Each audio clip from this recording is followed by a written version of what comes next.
இங்கே வந்திருக்கும் பத்திரிகை மற்றும் ஊடக நண்பர்களுக்கு நன்றி. எங்களுக்காக நேரம் ஒதுக்கி இவ்வளோ பேர் வந்திருக்கீங்க, அதுக்கே ஸ்பெஷல் தேங்க்ஸ். இங்கே உட்காந்து இந்த ஆங்கிளில் பார்க்கும்போது ரொம்ப இமோஷ்னலாக இருக்குது.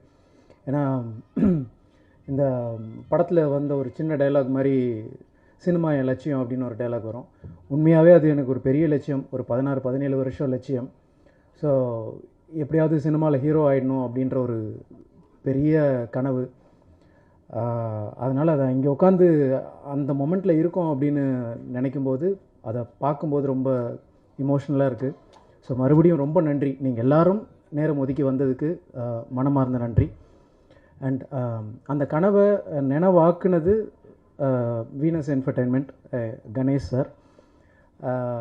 எனக்கு சினிமாவில் யாருமே, எங்கள் ஃபேமிலி சினிமா பேக்ரவுண்ட் கிடையாது. அப்பா டீ கடையில் வேலை பார்த்தவர். ஆனால் அவர் என்ன சினிமாவில் போய் ஹீரோ ஆகணும் அப்படின்னு சொல்லிட்டார்.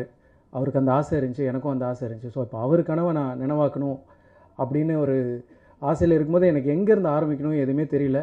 எங்கெங்கேயோ வந்தேன். கடைசியில் பாண்டியன் ஸ்டோர்ஸ்னு ஒரு சீரியலில் வந்து அட்லீஸ்ட் வெளியே தெரிய ஆரம்பிச்சது. அப்பயும் உங்களுடைய ஆதரவு இருந்தது. அதே மாதிரி இந்த படம் இன்றைக்கி வந்து தொடங்கியிருக்கோம், நல்லபடியாக கால் எடுத்து வச்சுருக்கோம். உங்களுடைய சப்போர்ட் என்னுடைய சினிமா வாழ்க்கையிலையும் ரொம்ப முக்கியம். இது வந்து ஒரு மிகப்பெரிய சம்பவம். குமார சம்பவம் வந்து என்னோடய வாழ்க்கையிலே ஒரு பெரிய ஒரு சம்பவம், முக்கியமான ஒரு சம்பவம். ஸோ ரொம்ப இமோஷ்னல் அண்ட் ரொம்ப திருப்தியாக இருக்குது இந்த இடத்துல இருக்க. ஸோ கணேஷ் சார் முதல்ல ரொம்ப தேங்க்ஸ். ஏன்னா என்னுடைய இது எப்படி சொல்கிறது, என்னுடைய ஒவ்வொரு நாள் ஷூட்டிங் போகும்போதும், நான் வந்து பாண்டியன் ஸ்டோர் ஷூட் போகும்போதும் எனக்கு தெரியும் நான் வந்து சினிமாவுக்கு எப்படியாவது போயிடணும் அப்படின்னு ஆசையோடு மட்டும்தான் நான் அங்கே போவேன். எனக்கு எந்த சினிமா பேக்ரவுண்ட் இல்லைன்னாலும் என் ஃபேமிலியில் ஒருத்தராக இருந்து எனக்கு ஒரு அண்ணன் இருந்தால் என்ன பண்ணுவாரோ அந்த மாதிரி எனக்காக பல கதைகள் கேட்டு கடைசியாக இப்போ குமார சம்பவமை நடத்தியிருக்காரு. அதுக்கு பெரிய தேங்க்ஸ். அண்ட் அதுக்கு கூட இருந்த சீனு சார், ரவி சார், எல்லா கதையிலையும் அவங்களும் உட்காந்து இவங்க எல்லோரும் சேர்ந்து தான் என்னை ஹீரோ ஆக்கியிருக்காங்க. நான் மட்டுமே இது பண்ணலை. ஸோ அதுக்கு ரொம்ப தேங்க்ஸ் சார். அப்புறம் பாலாஜி அண்ணா கூட வந்து நான் யூடியூப் காலத்துலேருந்தே ஒன்றும் இல்லை, எதுவுமே இன்றைக்கி ஏதாவது பண்ணுவோம் அப்படின்னு போய் அவர் டைரக்ட் பண்ணுவார், நான் நடிப்பேன். அது பெருசாக வெளியே கூட வராது சம்டைம்ஸ். அவர் பேஷனேட்டாக அதை பண்ணிகிட்ருப்போம். இன்றைக்கி 2 பேரும் சேர்ந்து ஒரு படம் பண்ணியிருக்கோம் அப்படின்னு நினைக்கும் போது ரொம்ப சந்தோஷமாக இருக்குது. ரொம்ப ஒரு ஃபன் ஃபில்டு ஃபேமிலி என்டர்டெய்னராக ஒரு ப்ராஜெக்ட் ஒன்று கொடுத்துருக்கோம். எல்லாருக்கும் கண்டிப்பாக பிடிக்கும். எல்லா சின்ன வயசுலேருந்து பெரியவங்க வரைக்கும் இந்த படம் கண்டிப்பாக பிடிக்கும். முகம் சுளிக்காமல் எல்லோரும் குடும்பத்தோடு வந்து பார்க்குற மாதிரி ஒரு ப்ராஜெக்ட் பண்ணியிருக்கோம். அப்படி தான் அண்ணாவும் டிசைன் பண்ணியிருக்காரு. நாங்கள் எல்லோரும் அதில் கிளியராக இருந்தோம். ரொம்ப திருப்திகரமாக அந்த ப்ராஜெக்ட் முடிச்சிருக்கோம். ரொம்ப நல்லா வந்திருக்கு. நீங்களும் அதை பார்த்து உங்களுடைய சப்போர்ட், ஒவ்வொருத்தருடைய சப்போர்ட்டும் எனக்கு இதில் ரொம்ப முக்கியம். அண்ட் அடுத்ததாக என் கூட நடித்த co actors Kumaravel sir and GN Kumar sir, Balasaravanan, எல்லாருமே, சிவா அரவிந்த் பிரதர், எல்லாருமே வந்து ரொம்ப தேர்ந்த நடிகர்கள். சினிமாவில் சக்ஸஸ்ஃபுல்லாக பயங்கர எக்ஸ்பீரியன்ஸ்டு ஆக்டர்ஸ்.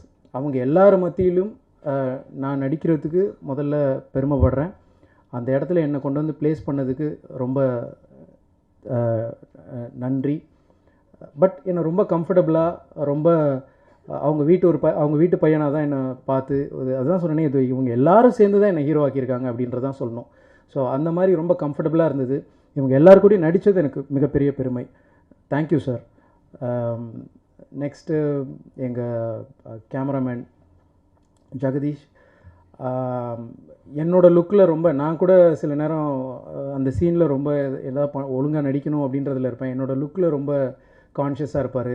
என்னை ஒழுங்காக காட்டிடணும் அப்படின்னு. ஓரளவுக்கு பார்க்குற மாதிரி இருக்குன்னா அதுக்கு காரணம் ஜெகதீஷ் பிரதர் தான்.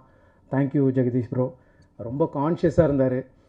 அண்ட் அச்சு பிரதர், மியூசிக் நீங்கள் எல்லாருமே பார்த்துருப்பீங்க.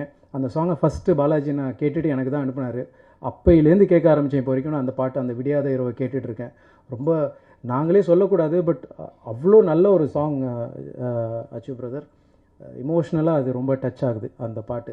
அண்ட் லிரிக்ஸ் அஃப்கோர்ஸ் பாலாஜி நான் எழுதியிருக்காரு. எல்லாரும் அதுதான் சொன்னாங்க. அது ரொம்ப அந்த பாட்டு என்னுடைய வாழ்க்கையில் ரொம்ப கனெக்டிங்கான ஒரு பாட்டாக அது இருக்கும். அதை நீங்கள் படம் பார்க்கும்போது புரியும். ரொம்ப நல்லா வந்திருக்கு எல்லாம். உங்களுடைய சப்போர்ட் அகெயின் எங்களுக்கு ரொம்ப முக்கியம். பாண்டியன் ஸ்டோர்ஸ் நான் பண்ணும்போது எந்த அளவுக்கு சப்போர்ட் பண்ணீங்களோ அதே சப்போர்ட் மேலும் பண்ணுவீங்க அப்படின்னு நம்புகிறேன். ரொம்ப நன்றி. தேங்க்யூ. செய்திகளை உடனுக்குடனும் துல்லியமாகவும் தெரிந்து கொள்ள சப்ஸ்கிரைப் பண்ணுங்க.